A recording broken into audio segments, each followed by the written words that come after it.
Hello friends, I am Manoj. Welcome to my channel.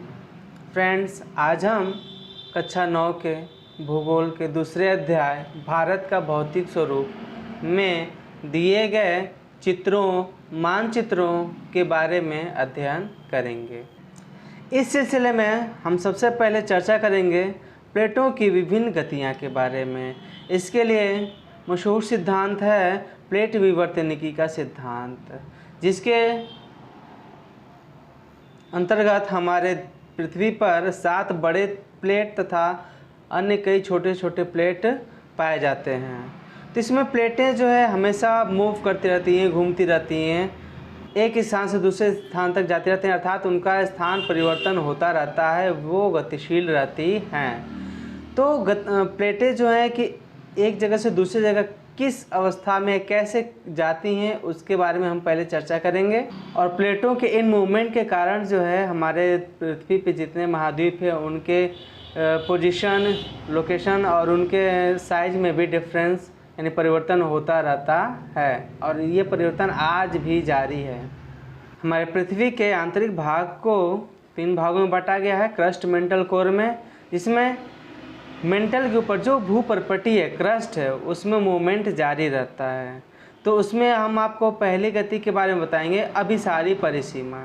अभिसारी परिसीमा में क्या होता है कि कोई प्लेट, 2 प्लेटें होती हैं और एक प्लेट दूसरी प्लेट के ऊपर चढ़ जाती है, ठीक है, जिससे जो है कि इसमें एक अलग स्ट्रक्चर का निर्माण होता है।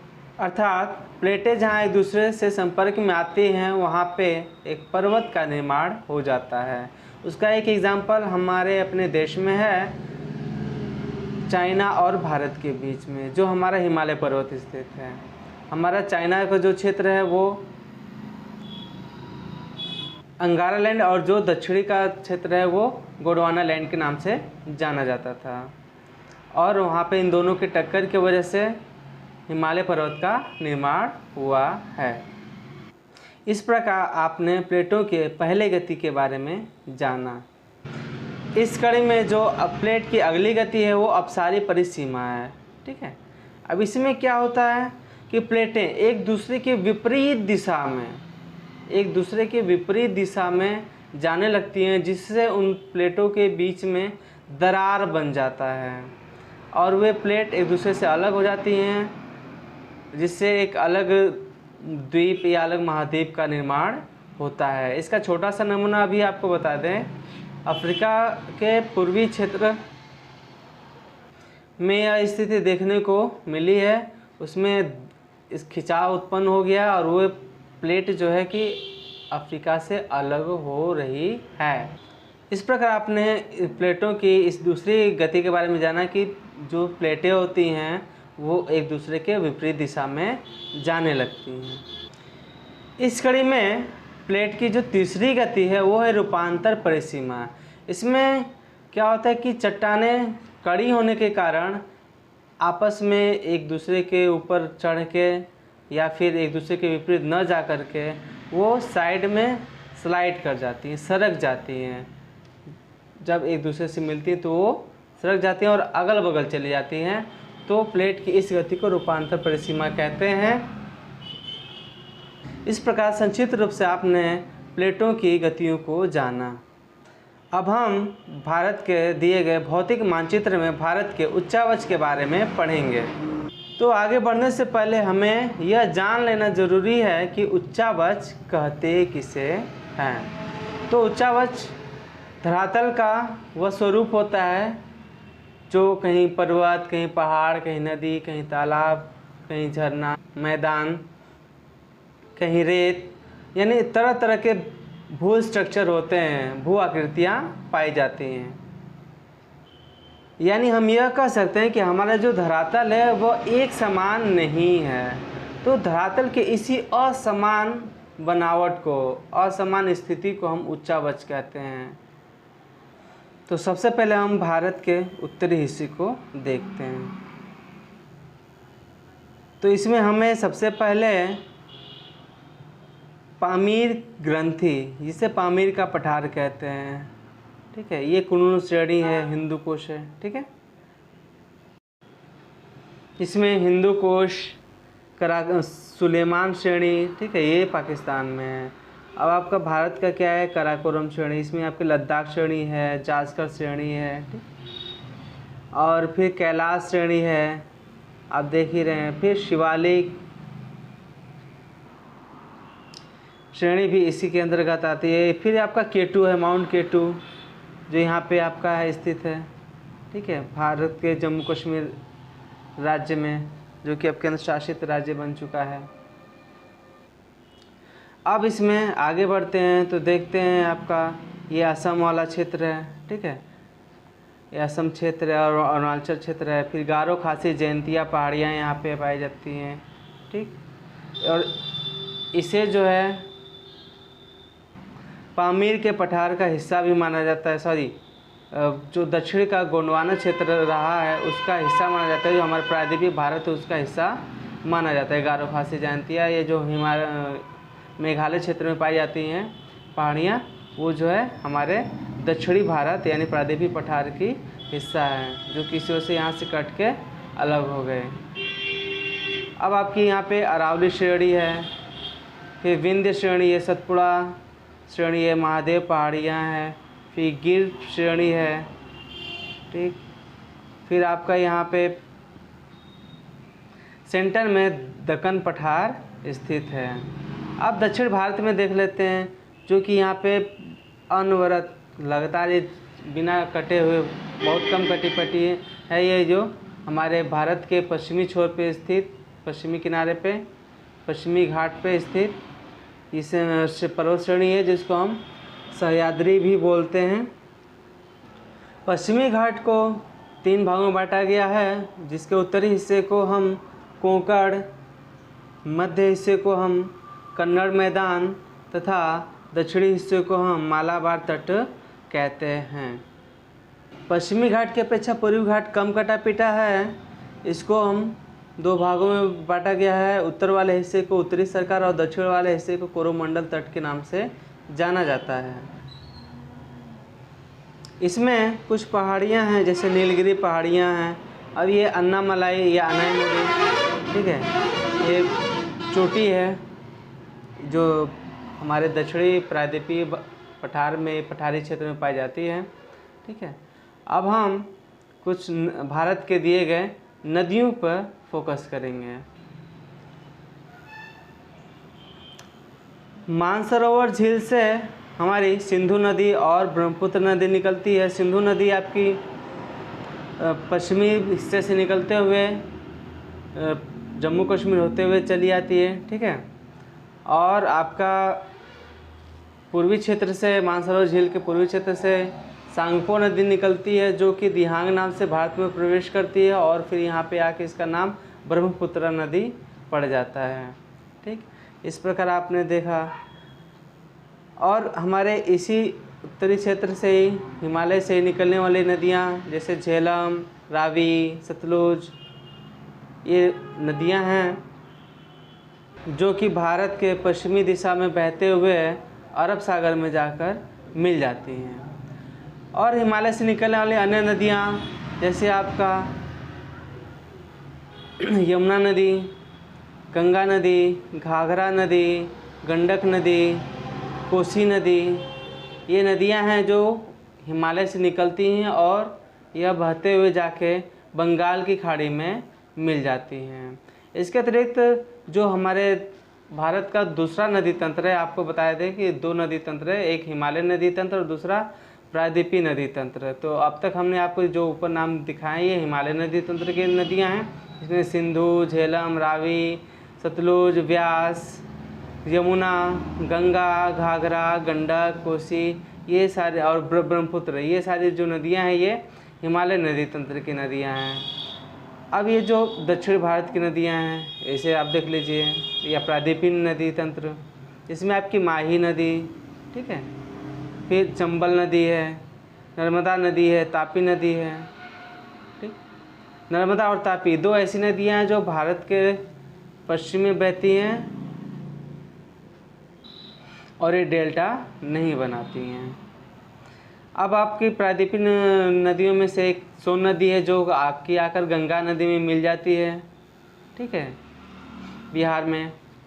और उसके बाद आपकी महानदी, गोदावरी नदी, कृष्णा नदी, कावेरी नदी, ये जो नदियां हैं ये पश्चिम से पूर्व की तरफ बहती हैं हमारे प्रायद्वीपीय भारत में। इसमें आपने ये ऊपरी हिस्से, ये पहाड़ी क्षेत्र और ये मध्य क्षेत्र, ये पठारी क्षेत्र आपने देखा। इसके अतिरिक्त तो जो ये क्षेत्र आपको नज़र आ रहा है ये बीच में, ये गंगा ब्रह्मपुत्र का विशाल मैदान है।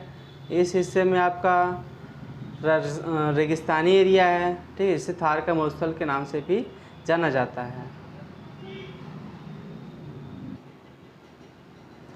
और इसके बाद इसमें आपको ये छोटे छोटे द्वीप नज़र आ रहे हैं। ये भारत के पश्चिमी हिस्से में अरब सागर में स्थित लक्षद्वीप है जो भारत का है, और इसके अतिरिक्त इसके पूर्वी छोर पे स्थित आपका अंडमान निकोबार द्वीप समूह पाया जाता है।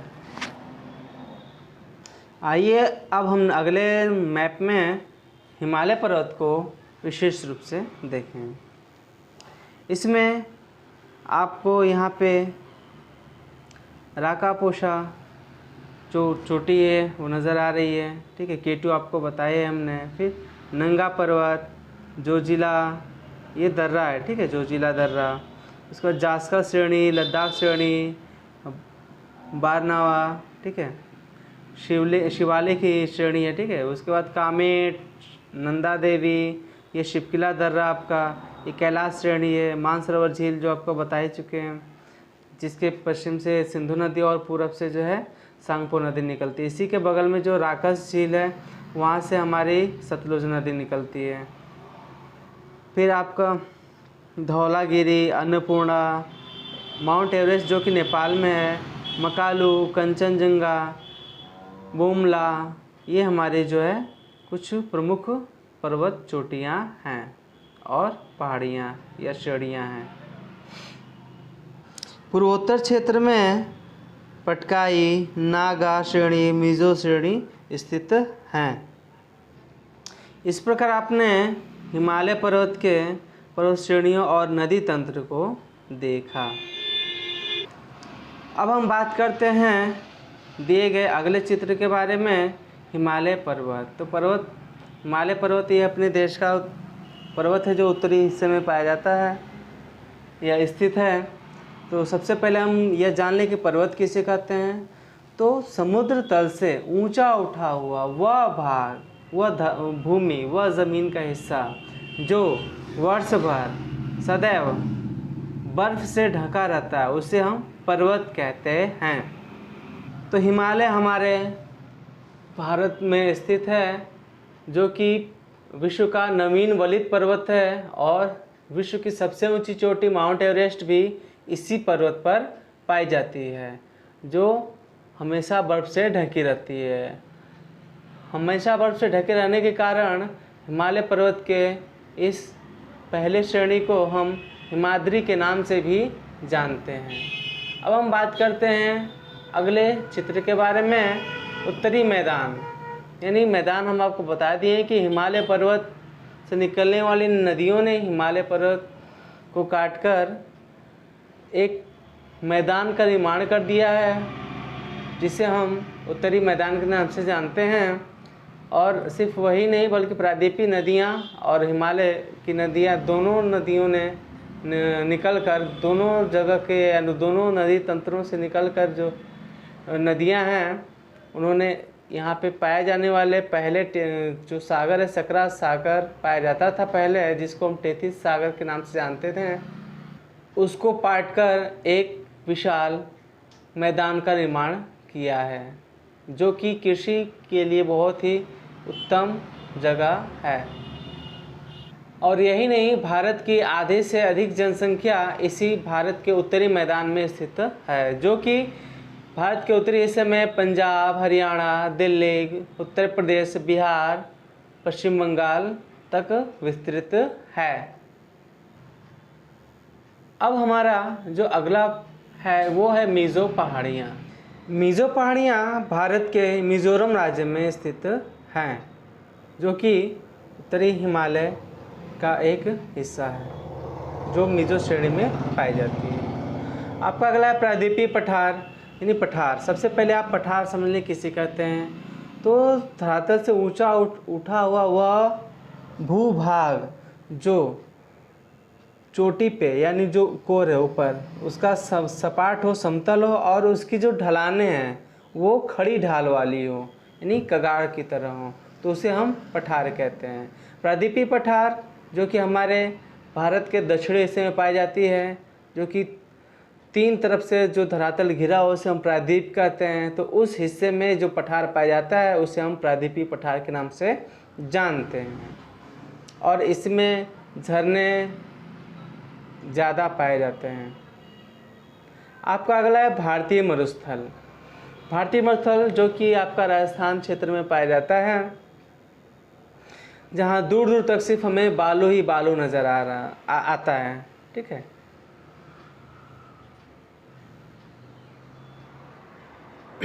और वहाँ पे बारिश ज़्यादा नहीं होती है, इस वजह से वहाँ पे पेड़ पौधों का अभाव पाया जाता है। वहाँ पे जो पेड़ पौधे पाए जाते हैं वो झाड़ियों के रूप में पाए जाते हैं और कंटीले होते हैं। ठीक है, ये रही हमारे भारतीय मरुस्थल या की विशेषता। आपका अगला चित्र है द्वीप।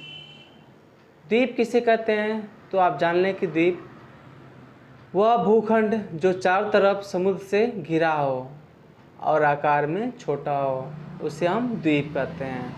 यानी वह छोटा भूखंड जो चारों तरफ जल या समुद्र से घिरा हो उसे हम द्वीप कहते हैं। तो आपको बता दिए हैं कि हमारे भारत में 2 द्वीप समूह पाए जाते हैं। भारत के पश्चिम में लक्षद्वीप समूह और पूरब में अंडमान व निकोबार द्वीप समूह स्थित हैं। आपका तटीय मैदान। ठीक है, तटीय मैदान हम आपको बता दें, तटीय मतलब तट किनारा होता है, यानी जो भारत के पश्चिमी तटीय मैदान और पूर्वी तटीय मैदान पाए जाते हैं। पश्चिम में पश्चिमी तटीय मैदान, पूर्व में पूर्वी तटीय मैदान। इन दोनों में थोड़ा सा डिफरेंसेस ये है कि पश्चिमी तटीय मैदान सकरा यानी पतला है और पूर्वी तटीय मैदान चौड़ा है। यह पूर्वी घाट पर्वत जो है ज़्यादा कट पिट जाने के कारण पूर्वी जो तटीय मैदान है वो चौड़ा पाया जाता है और पश्चिमी घाट पर्वत वो ज़्यादा कटा पिटा नहीं है, इसलिए वह संकरा या पतला है। ओके फ्रेंड्स, तो आज हमने भारत का भौतिक स्वरूप अध्याय में दिए गए चित्रों के बारे में चर्चा किया। अब हम मिलते हैं अगले वीडियो में, तब तक के लिए गुड बाय।